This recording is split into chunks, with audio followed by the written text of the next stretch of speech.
In the past video, we talked about a general introduction to limits of functions having more than one variable. Now, in this video, I want to first talk about a really interesting limit. So let's say you wanted to calculate the limit as x and y approach the origin of the function 2xy over x squared plus y squared. Now, we use the tactic that we had right here. Is we will put in x naught y naught or the 0 comma 0, and you would get an indeterminate form 0 over 0. So what you can do is you can try to reduce it, but the most exciting part about this function is how it changes with different paths of approach. So that's going to be an idea for this video, path of approach.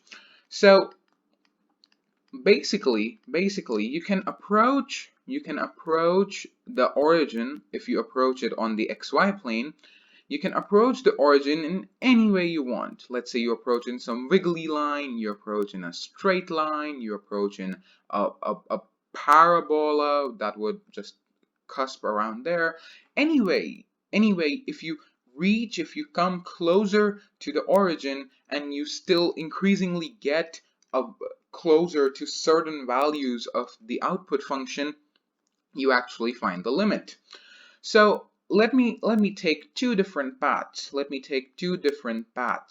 So let the first path be y equals x. So I approach from this first quadrant, so first, second, third, fourth.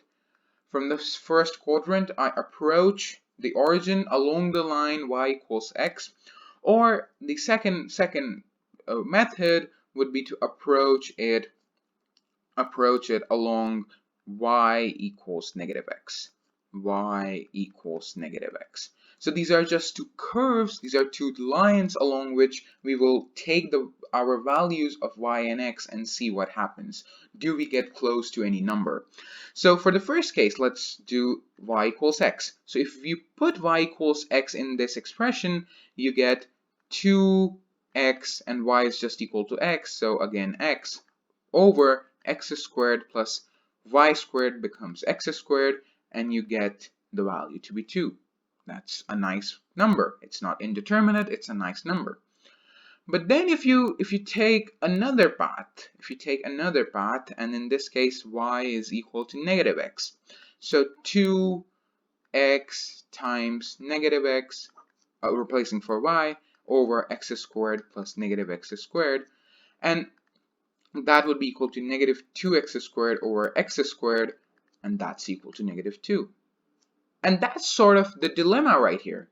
You have two values for the limit of the function as you approach from two different paths. So really, the limit does not exist at all. Because if you don't have a uniformity when you approach a certain values for the independent variable, you really don't have a limit existing for the dependent variable as well. So in this case, due to having different limits from different paths of approach, the limit does not exist at all. We can do one more example. So let's say you had limit as x and y go to 1, 0 of the function x minus 1 squared y over x minus 1 squared plus y. And in this rather interesting problem, what you can do is you can try putting in the values and you would still get an indeterminate form, so that's of no use. So you can try smashing your head smashing your head on this function and you won't get any limit out of it. So a nice way to approach your problem then is to disprove that any limit exists at all. So in that case, let's take a path of approach y equals k times x minus 1 whole squared. So k can be any number. Let's take two different k's, plus 1 and negative 1. So it's basically two parabolas, and you approach the point 1 comma 0 through these curves. So if you plug this expression right here in this function, you would get x minus 1 whole squared times k times x minus 1 whole squared over x minus 1 whole squared plus k times x minus 1 whole squared. And in this function right here, if you see, you can cancel out x minus 1 squares. You can cancel out x minus 1 squares throughout this expression, and you would be left with x minus 1 squared over k. Now in this form, if you put in the values of x and y, so there is no y left here in this expression. If you plug in the value of x equals 1 in this expression, irrespective of the value of k, this is always going to be equal to 0.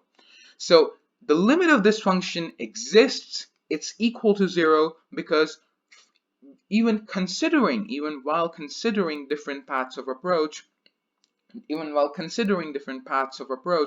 it doesn't really make any difference. You can fundamentally extend this. You can, if we just change the function little bit. Let's change the function a little bit so that we don't have to do much of an effort in this, in changing the function. So let's just change the powers in the denominator. So let it become x minus 1 to the power 4 and y squared. And now if you plug in this path of approach, the way you approach this function's value at 1 comma 0, when you do that, you would get x minus 1 squared, that's there, times k times x minus 1 squared over x minus 1 to the power 4 plus k squared times x minus 1 to the power 4.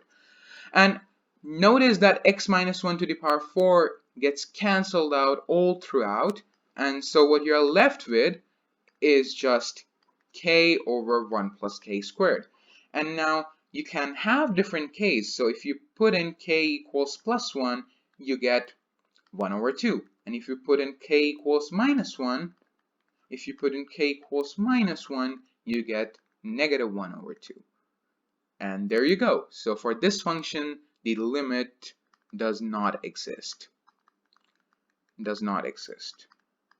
So that's really half of the video. The second half, let's talk a bit about combining two different limits. So let's say you have limit of x comma y going to x naught y naught of f of xy to be equal to L, and limit of x comma y going to x naught y naught of g's of xy being equal to m. Now you can take various combinations of these functions f and g, and you can even prove what I'm going to write next using the formal definition, or you can just think about it logically. It's quite logical. So number one, let's say that you add these up, and then the limit, in this case, I'm not going to write the subscript every time. It's always x, y tending to x naught, y naught in all these cases. So the limit in this case is fxy plus of g xy is just equal to L plus m. And that makes sense. Since L and m are both real numbers, well-defined real numbers, that's what we assume. They're not indeterminate. So you can just add them and get the limit of the sum of your function. You can even subtract them, and if you subtract them, you get the difference. You get the difference of the limits as well. You can multiply them, and if you multiply them, let's say you multiply f of xy times g of xy, in that case you would get L times m. In the third case, and this is where it gets a little bit tricky, if you have f of xy over g of xy, and let's say g of xy is equal, the limit g of xy is not equal to 0, then you can just write L over m. However, if it is equal to 0, if m is equal to 0, this assumes that m is not equal to 0. If m is equal to 0, then you can't really write a nice enough expression for that. In that case, you would have to go and check whether it results in an indeterminate form and do some manipulations to arrive at your final answer. We can also do it one single step forward as well. So if you want to raise the function to some power, to some rational power m over n, you are essentially just raising the limit to the same value as well. And these are the properties. These are some valuable properties of combining two different functions. You can take an example of that if you want. So let's say you want to evaluate the limit as x goes to x and y. Sorry, this is a multi-variable function that I'm going to write. So x and y going to 3, 4 of x squared plus y squared to the power 2 over 3. In that case, what you can do is first, let's say, evaluate the limit same subscript x and y going to 3, 4 of x squared plus y squared, and if you plug it in, you get it to be 25. And since this is a well-defined number, you can essentially just put it back here, and the answer of this limit would be equal to 25 to the power 2 over 3. So these properties that I just wrote are really logical. If you want to prove them, you can do them through formal definitions of limit. And I'll see you in the next video where we will start talking about continuity of certain functions. See you in the next one.